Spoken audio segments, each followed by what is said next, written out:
Welcome back to the American Field Trip Podcast. Coming at you with Season 2. We're officially here in Season 2 of the podcast. And we've got so much to talk to you all about today.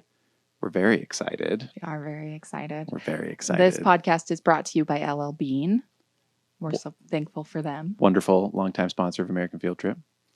Yeah. Maddie, what are we talking about today? So today we're starting our new segments, our new podcasting segments, and we're starting out with the Scuttlebutt. Yeah. Let's talk about... What's the Scuttlebutt? What is the Scuttlebutt? In the parks organization these days, David? Around the parks right now. So the one item that came to our attention that we wanted to raise here is that some parks are going cashless, which is something that's happening a lot just generally in the world. A lot of places are going cashless, especially big like stadiums, big event spaces, tourist Yeah, things. and this is a special push for the federal government to stop accepting the policy with the federal government is to have fewer institutions that are handling cash. Yeah, which makes sense. From an administrative perspective, it nice does. to not have to handle cash. It does, and it's much quicker for the rangers at the entrance booths, I'm sure. Yeah.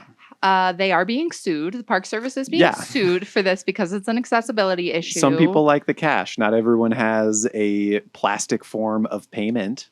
And and because access is a big deal in the National Park Service. It is, and because they're public lands, accessibility is a big issue.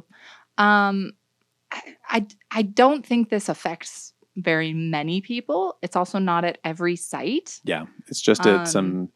I would imagine it's kind of rolling out. Yeah. It could become at every site. And it's specifically for entrance fees is what they're doing here. So as you're like in line to enter the park, you won't be able to pay your entrance fee with cash. Which I mean, I have mixed feelings about this. I have found myself I don't pay with cash very much. Like I hardly ever pay with cash. I always pay with card. And so in national parks, I frequently find myself in situations where they don't accept cards, like for campgrounds and things. And I have to like scramble for cash or like try and figure out some way to pay for something. So on one hand, this might be a nice convenience for some people. It doesn't affect us at all, though, because we only have a problem when we need cash. Exactly. We're kind of the opposite. So give us your feedback about this. Does this affect you? Do you tend to pay for entrance fees with cash, and do you not have another way to pay, or a way that you just prefer cash for some reason? Yeah. I understand that it's an accessibility issue since they are public lands. It's very hard to get around in the world without having a credit card now. Most folks have got a card. I mean, I think that's why people are starting to go fully cashless, because it's rare to encounter someone who doesn't have a debit card or a credit card or something. Yeah, I feel like it's very hard to do a lot of things with it. Yeah. Like you can't like book a flight, or I don't know, like that. It surprises me that people care about this, I guess. Yeah. Well, I know that like our parents, some of the older generation, are super bugged when they can't pay for things with cash. Our parents are not going to be happy that you lumped them in with people. I mean, I was literally talking to your dad about this the other day, that he was bothered that things were going cashless. Because, but like he has another, like he always has his card on him too. I guess I'm wondering who does this affect to the extent that they are not able to enter the parks, or that this is an impediment to them enjoying the national parks? Sounds like it's going to be somewhat of a legal thing. We'll see what happens with that. We'll see what pans out. It's also interesting because park fees are not very expensive. I know people complain about the cost of park fees, but when you consider what you are getting, still a great deal. That seems crazy to me. I understand that our taxes facilitate the existence of the park, so it can be annoying to have to pay for something that you feel like you've paid for already. And actually, we're going to talk about that a little bit for our next segment, which is our Ask Us Anything. I want to call it the AUA. David says nobody says that. AUA, AMA. Because there's two of us, though. Ask me anything. Even when it's more than one person, I feel like it's an AMA. Knox and Jamie from the podcast say AUA. I don't know. maybe to tell us. either or. But our question comes from one of our followers, Hitch to Bex. And they said, how do you see the new NPS pass change to a single signature affecting families that visit national parks together? Our biggest concern is camping inside the park and needing to exit and re-enter for shopping, laundry, errands. I want to see the grocery options, but I'd be helpless in the auto parts store. So yeah, this is a change that rolled out January 1st of this year. If you have a pass that was already in existence that had 2 signature lines on it, that will be honored until your pass has expired. If you have a lifetime pass, I don't think that this affects that at all. At least I couldn't find any information to that extent. Although those lifetime passes do just have one person on them because you have to be military or a senior. Yeah. So it doesn't affect that at all. And so I guess the reason why this would be controversial or why some folks may not like this is that up until now, your park pass, so like if you are a family, both parents can put their signature on the park pass.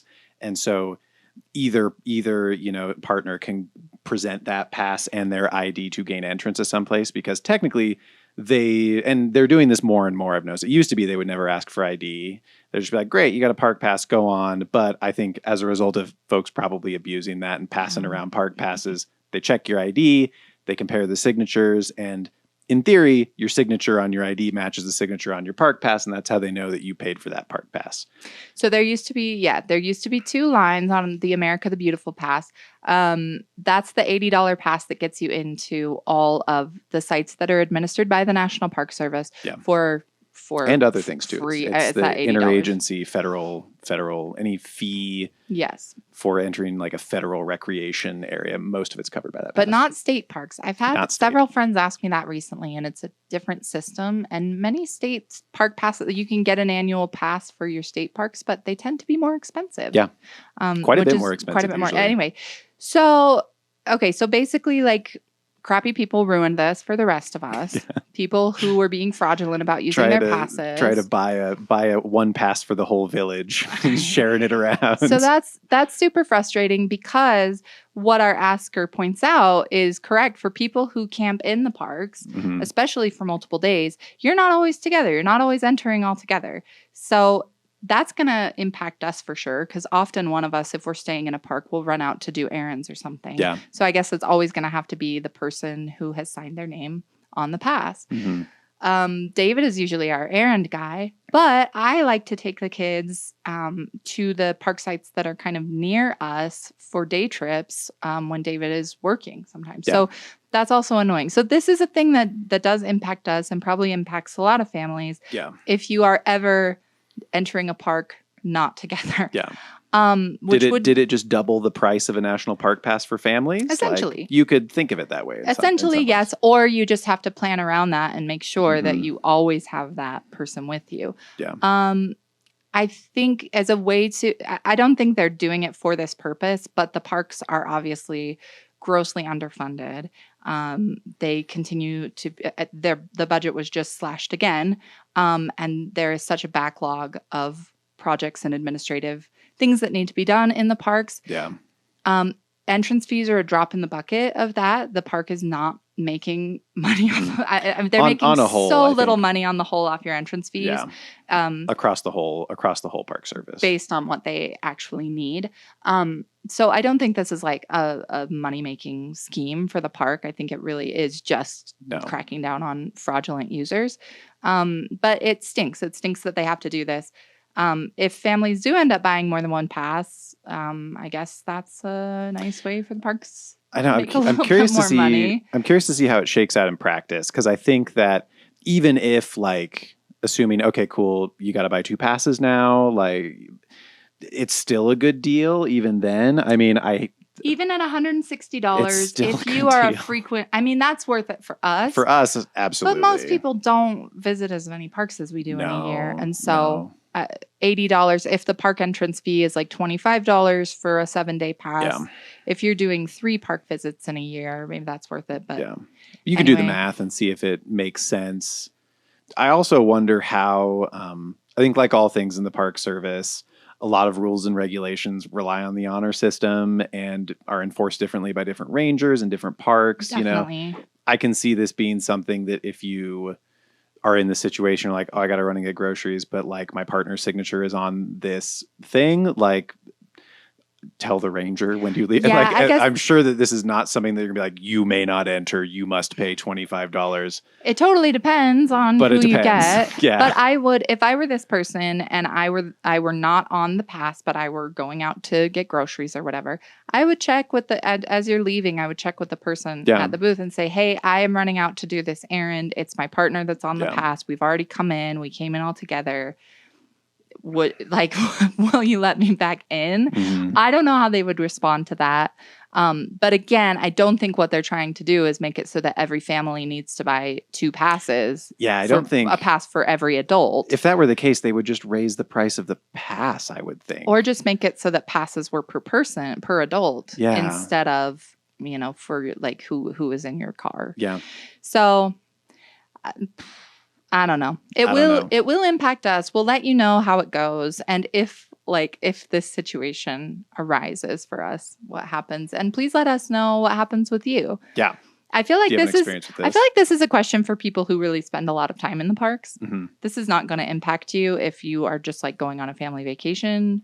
Well, I don't know. If you're doing it could, I like a guess. Utah road trip and you're visiting all 5 of the Utah parks, like easily makes sense to buy a park pass. Yes. You will make that back and all the entrance fees you would have paid. And I guess I'm thinking on a vacation, you're more likely to like enter and exit together, but there's always situations. you never where know. Stay in the park for a couple of days, got to run in town, Anyway, so we'll see how this shakes out.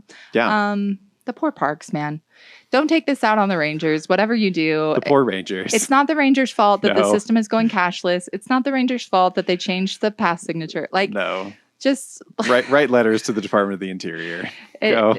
Send Deb Haaland an email. Just be cool. Be cool to the people, the humans Yeah. that you are encountering. And at the end of the day, I don't know. It's still the best deal in tourism. If you want to go on a trip, the national parks are by far the best deal still.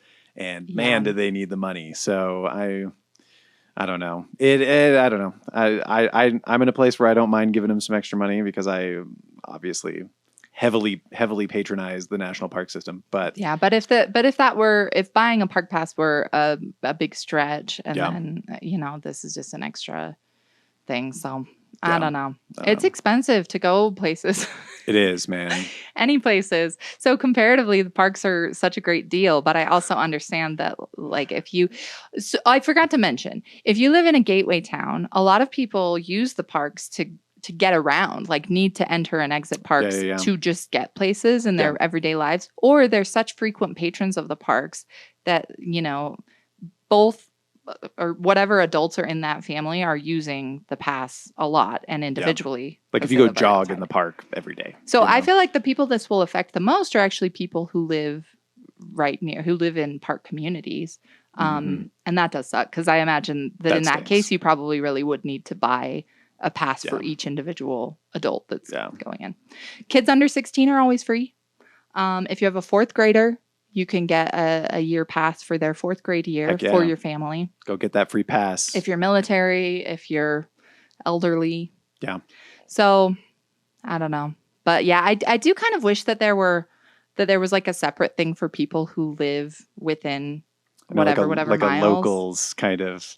Yeah. Get a local free pass. Like maybe just for that part. I don't know. Anyway. Yeah. Okay, our next segment is Quick Trip. And our Quick Trip kind of question or challenge, I don't know what to call that, for today comes from a friend of mine who lives in northern Utah. They have 4 kids. Their family is attending an event in central Utah, and they would like to visit a national park along with that. They'll have about 2 days. They have 3 days total. Their event will take up a day, and then they'll have 2 more days and kind of need to be getting home on like the evening of the 3rd day. So she was asking me what I would do, having been to all of the parks. This is something that we talk about with friends a lot because we live near a bunch of really wonderful national parks. There are some really busy national parks and ones that people travel from a long ways to get to.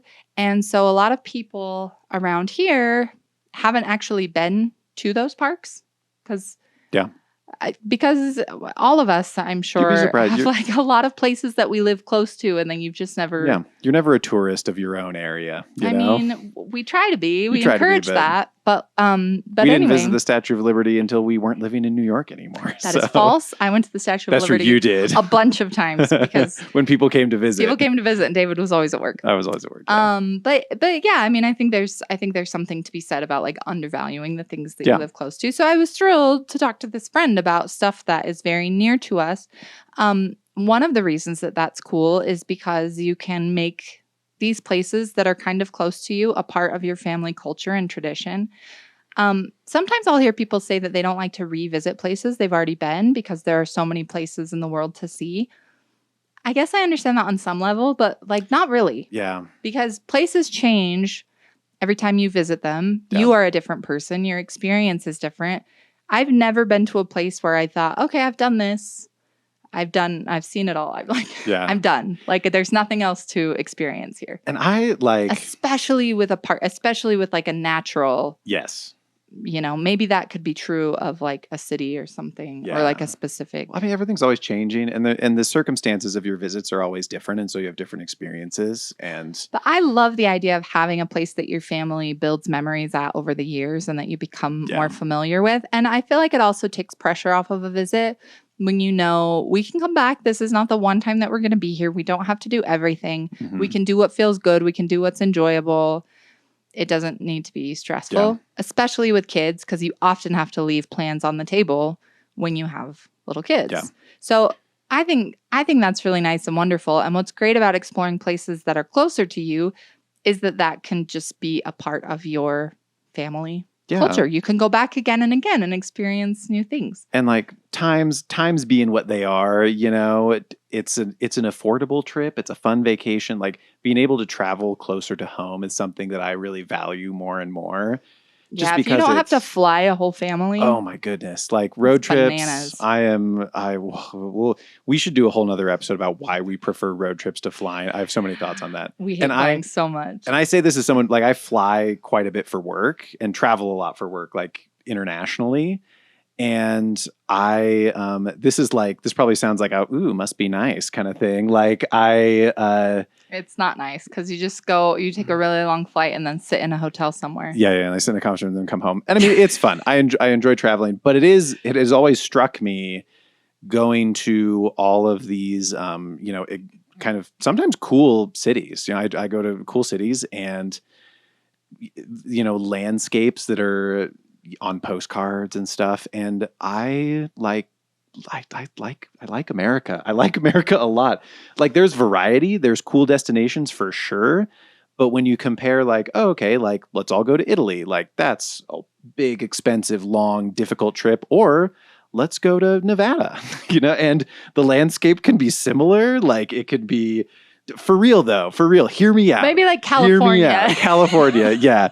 This is very like, hear me out. The food doesn't compare. There's definitely like international travel is great for a reason. It's not, I don't think it's something that you can say is just overrated, but I, as someone who travels internationally a lot, I still like road trips the best. I like road trips and I like visiting national parks and towing a trailer. That's my favorite. If I'm planning a vacation, that's what I want to do. That's our favorite. That's why we do this. That's why we do this. Obviously. Maybe that's just us, but this is selection bias for sure. It is. But anyway, this is a long lead in to talking about my friend going on this trip. So part of my thinking in talking to her though was that so there are two options where either Capitol Reef or Arches, maybe Canyonlands.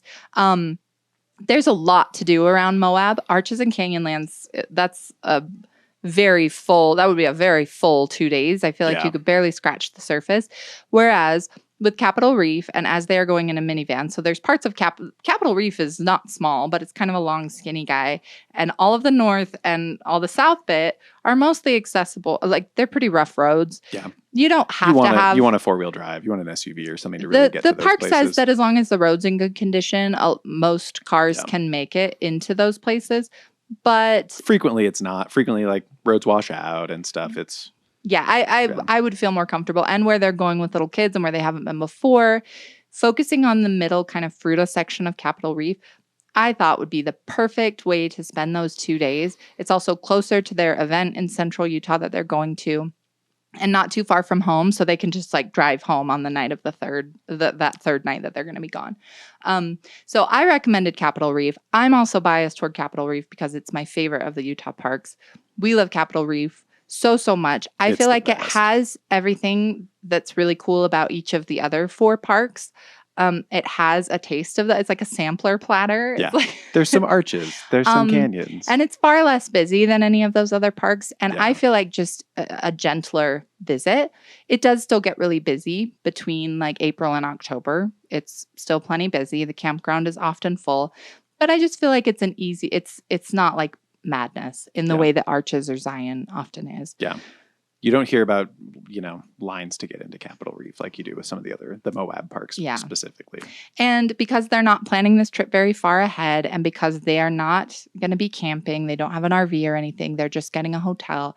And hotels in Moab are very expensive, especially if you're booking close to the day that you're going to be there. Yeah.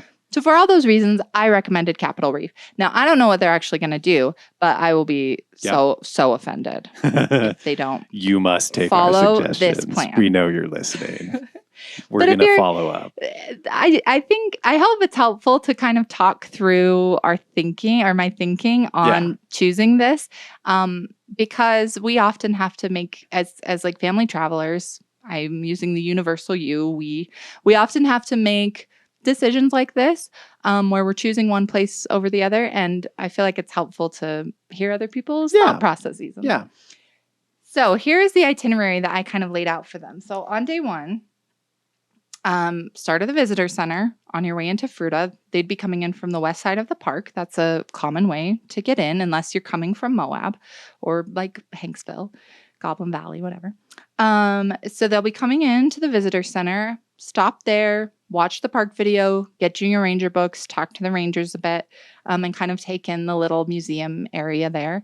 And then I recommend that they go to Fruta and check out some of the historical buildings that are around there, like the Gifford House. There's a lot of fruit orchards, which is why it's called Fruta. Do they have pies yet? Are you getting there? I don't know if they have pies, but if they do, you should get one. They have pies in Fruta made with fruit grown there, I think. I they assume. definitely would have preserves there. Yeah. But, And they're good pies. They are good pies. Make sure to stop. They also have a very cute little nature center there where if you've been in the car for a while, which they would have been, get out and let the kids play around at the nature center and do some of the activities there. Go to the Fremont petroglyph panels, which are just down the road there. That's just a really short little walk from the parking lot with a little bridge, and you can go read the signage there and learn about the Fremont people. And am I saying that right? Fremont's like the name of the county, but maybe somebody said Fremont. It's Fremont, and they're named as so many colonized things. They're named for like the dude that found evidence of this people, like the pioneer, some guy named Fremont. Great. So you find the Wikipedia article. Sometimes with Utah names, I get confused because they are not always pronounced the way that they look. They are not. They would be. I mean, I've always heard Fremont. If I'm wrong, correct me. I'm pretty darn sure it's Fremont. I would have a picnic lunch there by the river after that, and then I would do the hike to Cohab Canyon. Cohab Canyon is a pretty easy little hike. It's officially like 1.7 miles one way. That's a little misleading. You have to switch back up the hill and then you enter the canyon. It's called Cohab Canyon, which is short for Cohabitation Canyon, because in the days of the early European settlers, many people were practicing polygamy. And so when government officials would come check up on these people after Utah was made a state, they would just rush all the extra wives and children up into Cohab Canyon. They would all go hide in the canyon. And if you take this hike, you can see how they could hide in this canyon. Yeah, not great. But the reason that they could hide is because there's so many little slots and places to explore. I think this is an incredible hike for kids. This is an awesome hike. If it's a hot day, that switch back up the hill is going to be killer. But once you're in the canyon, it cools right off. The sand is nice and cool. It's gorgeous. And once you're in there, it connects to other trails. So it connects to the Grand Wash Trail, I think, like goes around Cassidy Arch. That's a longer hike. Yeah. So you just go up the hill, go explore as much of the slot canyons as you want. And that is a really fun way to spend the afternoon. That's a fantastic with hike. kids. That's you like can go as far as you want, and then you just climb right back down. Yeah. And it is like, be aware that you're going to get out of the car, you're going to get out of the parking lot in Fruta and look up the hill at the canyon and be like, oh, some switchbacks, no big deal. And then you're going to go start walking those. And you're going to be like huffing and puffing up the hill. It's a lot of switchbacks, but it's not that long. It's like a steep little haul. It's a steep little haul. I think it's officially, and then it's awesome. I think it's officially like 450 feet of elevation gain. Yeah. But that just happens over a very short. Just take your time. Make water. Don't feel bad about stopping for a snack halfway up that hill. It's fine. You're fine. That's going to be the hard part. And then it's one of the funnest things It's ever. so fun. It's so fun. It's super, super, super worth doing with kids. It's one of my favorite hikes to do with Our kids love this hike. Yeah. Then coming out of that, like later on in the afternoon, my suggestion was to do the scenic drive, which the park says takes about an hour and a half. There is a virtual, it just goes south into the body of the park more. And then you turn around and come back. There's like a virtual tour of the park that you can get a document for. And there's different stops along the way. You can stop and look at the geology and read about the park. That's a great way to get to know the park. That's also just a lovely way to cool down after a hike. And I would time that so that you're kind of coming, like you've turned around and are kind of coming back around sunset time and finishing at dusk, because I feel like that's when the colors of the rocks in this kind of desert really come alive. Mm-hmm. Sometimes in midday, everything gets washed out. This friend that I'm talking about is a photographer. So I think in particular, I was thinking about how, when would be the best time to take photos. And I think for a scenic drive, you might be tempted to do it as soon as you get into the park to kind of get the lay of the land. But I'd save it for a time when you're kind of tired and the light's going to be really dinner. Nice. Before you kind of break for dinner, that's ideal. Yeah, or you could pack like a picnic and kind of stop at one of the stops along the way and have a quiet little picnic. And really nice. I really want to go to Capitol Reef. I know. Now, talking about I love Capitol Reef. You'll be taking lots of pictures, and the Utah parks always kind of fake me out because you'll go on a midday hike and you'll be like, "This is the most beautiful thing I've ever seen." And you'll take a whole bunch of pictures, and then you'll go look at them later and be like, "Why does this not look as pretty as when I was there?" Kind of flat in pictures in midday. And then you do it in late afternoon, get some of that lower sun, get some of that golden hour light, and then you take the pictures and it looks better than when you were there. It's like, oh my gosh. It's super dreamy. It's amazing. Yeah. It's so pretty. And there's different colors of rocks, the white domes. Mm-hmm. The little white domes are my favorite part of Capitol Reef. That's why it's named Capitol Reef, because they kind of look like the Capitol. Someone thought it looked like the building Capitol Dome. Yeah. It's a little bit of a stretch, but I mean, it's dome. It's like a white dome thing. Sure. But they're very pretty. So that's fine. And then, end day one. Day two, wake up, and I would head right to Cassidy Arch and do that hike. I think Cassidy Arch is one of the best, very accessible hike. Accessible meaning it's not difficult to get to where it starts. It is a moderate hike. The Park Service describes it as strenuous. I wouldn't go that far. If you never hike ever, you will find this difficult. If you hike regularly, and enjoy hiking, you can totally do this hike. The Park Service generally I think over labels, because they do get a lot of visitors that are kind of not very experienced as hikers. And so they err on the side of saying that things are more strenuous than they are. We've talked about this before. If the park says that a hike is strenuous, but just look at the length and the elevation gain. And if you have some experience and, look on All Trails. All Trails usually has it rated a little bit lower. Yeah. Also, All Trails famously underestimates the length of everything. Yeah. We always go by length and elevations. We know that anything over 1,000 feet of elevation gain is going to be a strenuous hike. That's going to be a hike that we want to make sure you pack a lot of snacks and water and gear up for it. Or anything over 5 miles will be okay, that's an afternoon hike. Plan plenty of time. And you'll get to know that the more you hike. But for this particular family, I would say that Cassidy Arch is well within their capabilities. Bring lots of water.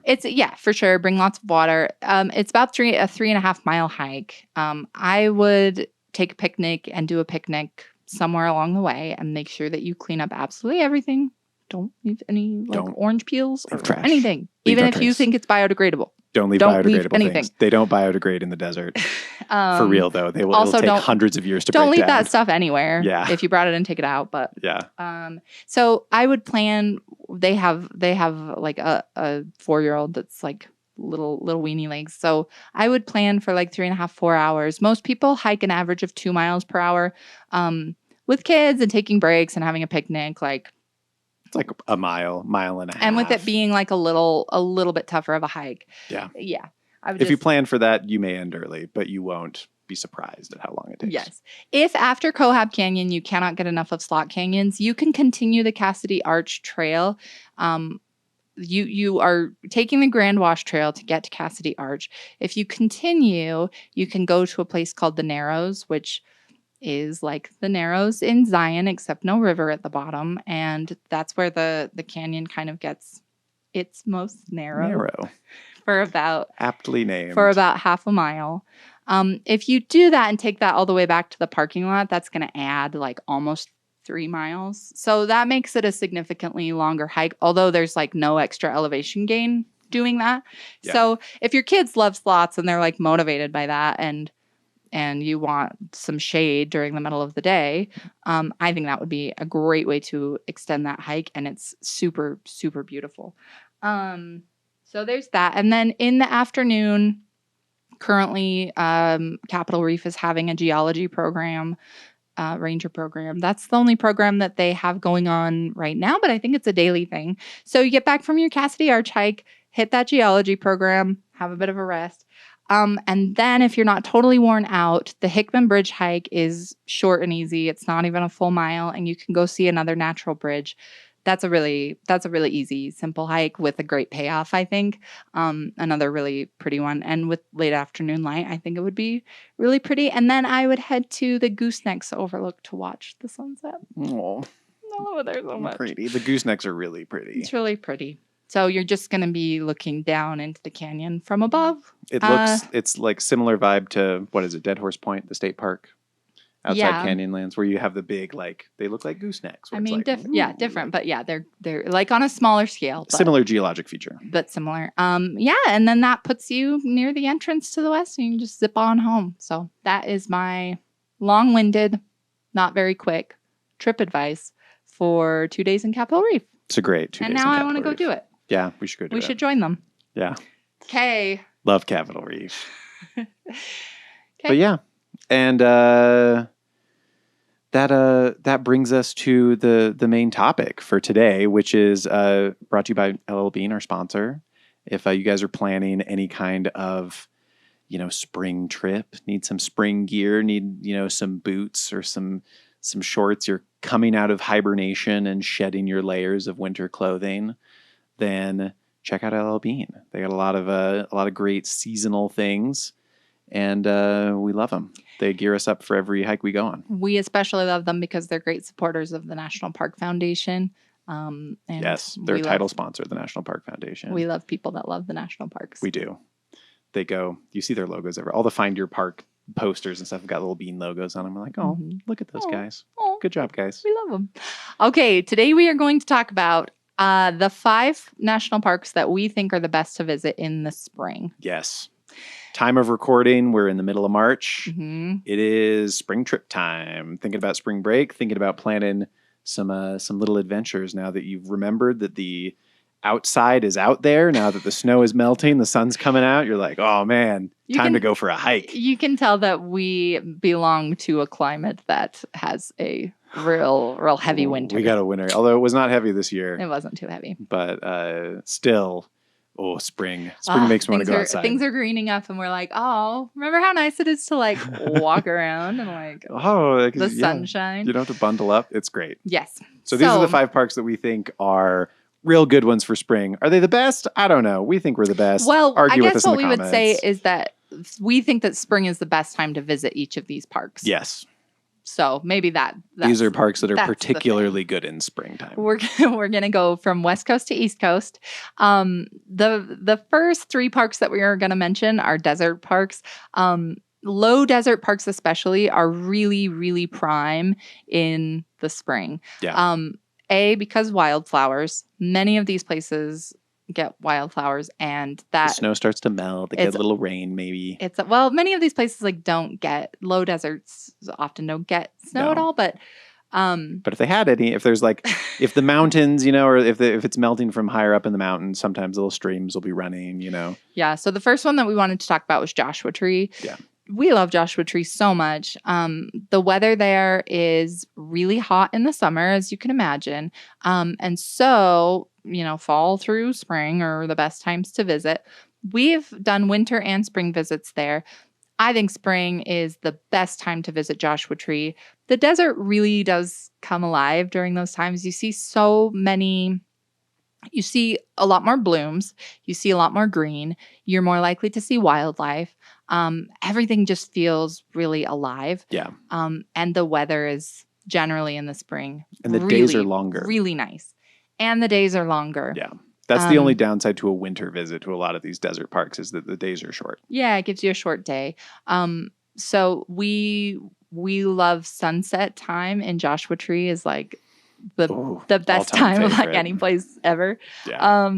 So having that sunset like dinner time, like it's just so nice. It's the best. Just so nice. Yeah. So Joshua Tree springtime, can't beat it. Yeah. It's amazing. Yeah. The second of the 5 springtime parks that we picked was Saguaro. I love Saguaro so much. Saguaro is in Tucson. Tucson gets incredibly hot in the summer, like usually over 100 degrees during the daytime. So, and it's not a shady park. Not at all. Like there's no slot canyons where you can go hot. Like it's so hot. You are open to the sky. Yeah. It's real hot. And Tucson, for those that don't know, is an hour and a half, 2 hours south of Phoenix. Yeah, it's in southern Arizona. Yeah. Gorgeous place. Best time to visit it is, I think, in the spring. If you like being a little warmer, later spring. If you want to stay on the cool side, early spring, February, March. But if you hit around like March, April, you're going to see more blooms. You're going to see more animals. There's so much available to do down there at that time when you can be out for the whole day and not have to like retreat for a siesta because it's, 110 degrees. And like temperature wise, the winter is very good. Like dead of winter is a great time to go to Arizona. It's like jacket weather. But the longer days really, I think, make it better in the spring. Yeah. So Saguaro peak season would be spring for me for sure. For sure. And Saguaro, what do you like? What do you like in Saguaro? Oh my gosh. What's your favorite bits of Saguaro? A springtime visit aside, why should you go to Saguaro at all? Saguaro is so iconic. Saguaro trees are so iconic. These are the cactuses that are like the ones that look like a child's drawing of a cactus. Like on the Taco Time logo. Exactly. Like the Taco Time logo. I can't describe the feeling of seeing a saguaro tree for the first time. I honestly thought not that they were made up. Like I knew they were real. Like I trusted that they were real, but I had pictures. I had some reservations. I was like, are they though? Because they're so crazy looking.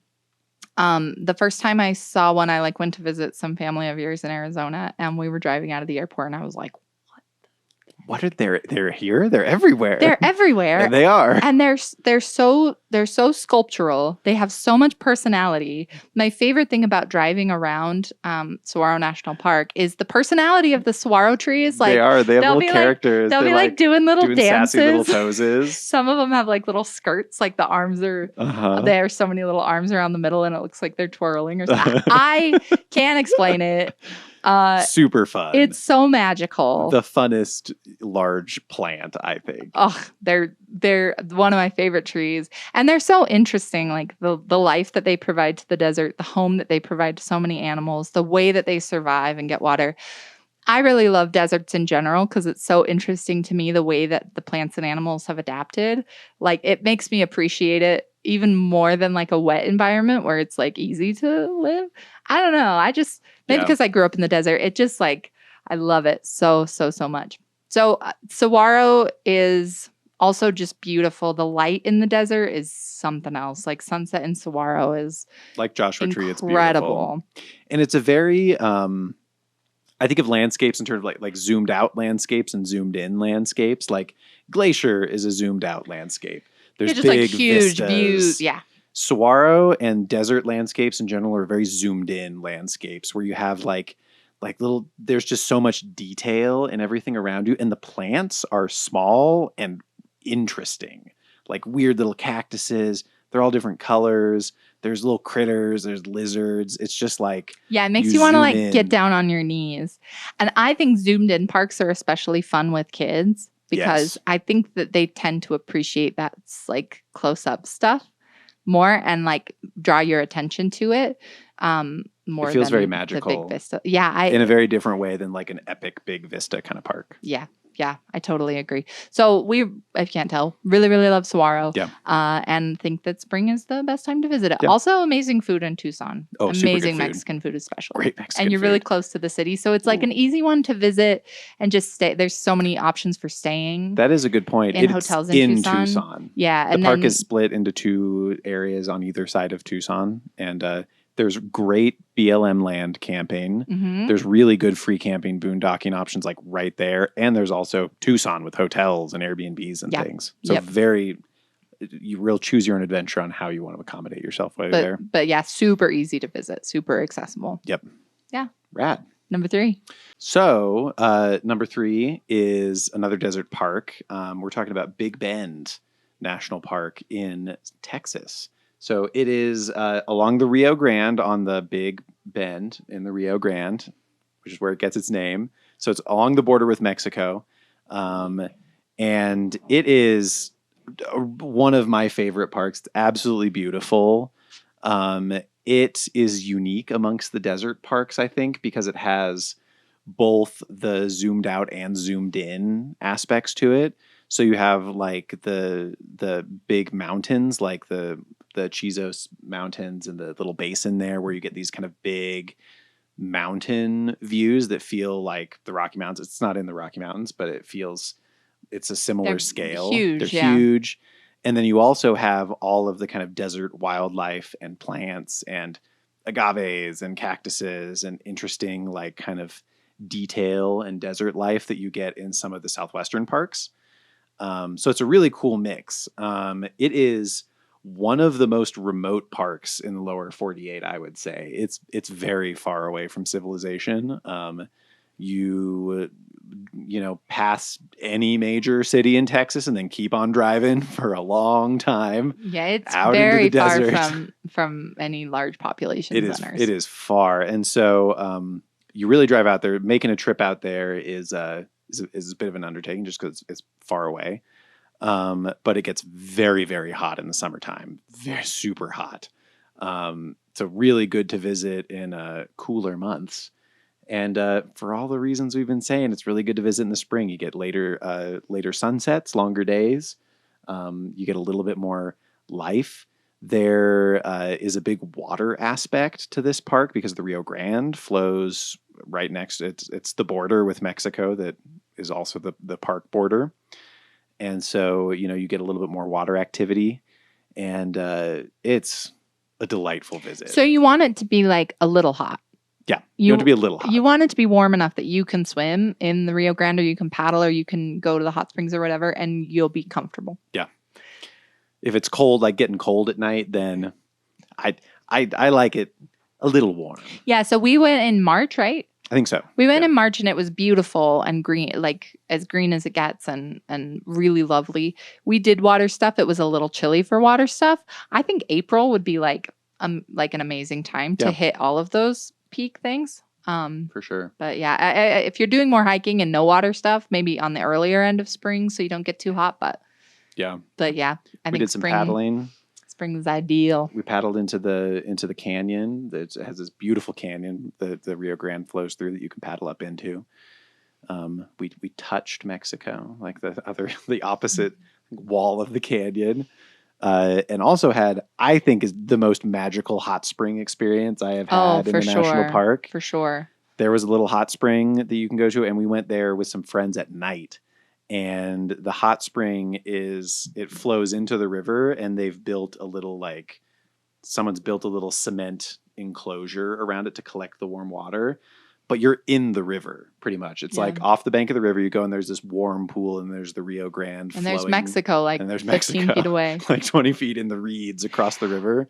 Big Sky also, because it's so far away from populations, it is So many it's an stars. international dark sky park, and the nighttime, like the night sky viewing there is incredible.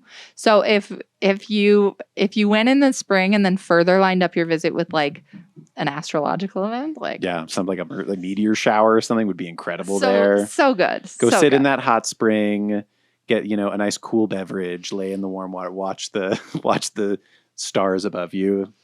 Peak life experience. Or like the guy that was there when we visited, just have like a jug of moonshine. There was some homemade. real like woodsy locals there. A dude, like old people that are fully nude in hot springs. That's the vibe. That's the vibe. That's the vibe. And he was naked. He had an ocean spray container filled with some sort of liquid that he had brought with him, and it was he was real mellow, very nice guy. Anyway, you may have. So that's the vibe. That's the vibe of Big Bend.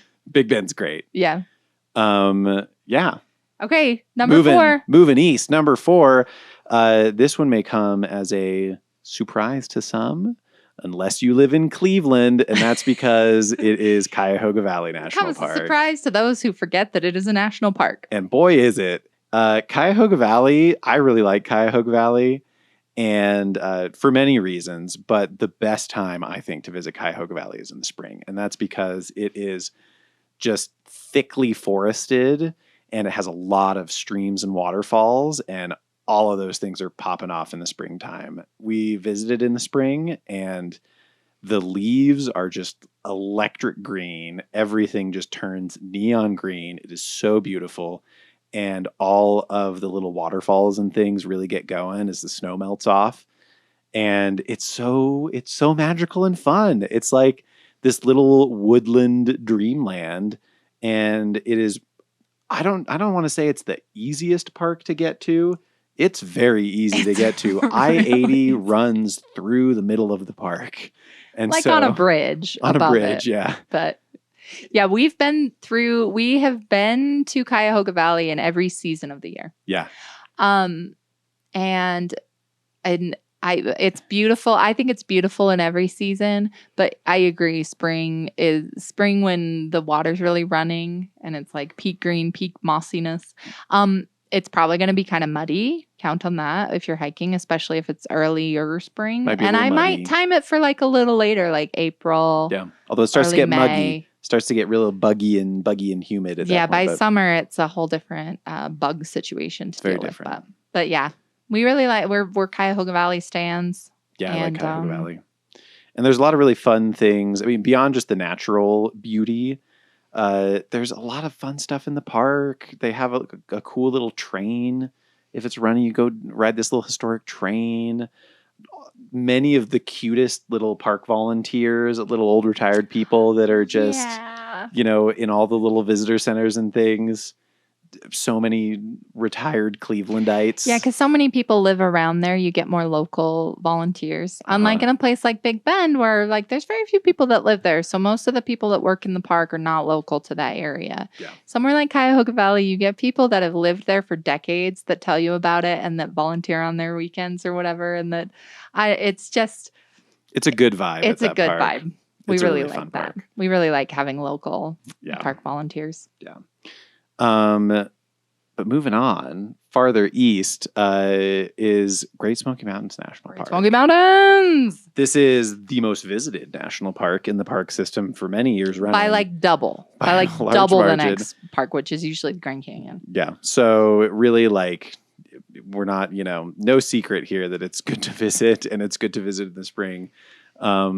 A lot of people go in the fall for the leaves, which is also an excellent time to visit. Maybe the best time to visit this park, just because the leaves are so unbelievable. But also the busiest time to visit an already really busy park. So for that reason, I would say the best time is the spring. Try spring. If you would like to see really, really cool and impressive foliage and stuff, but just have it be green instead of orange, then try springtime.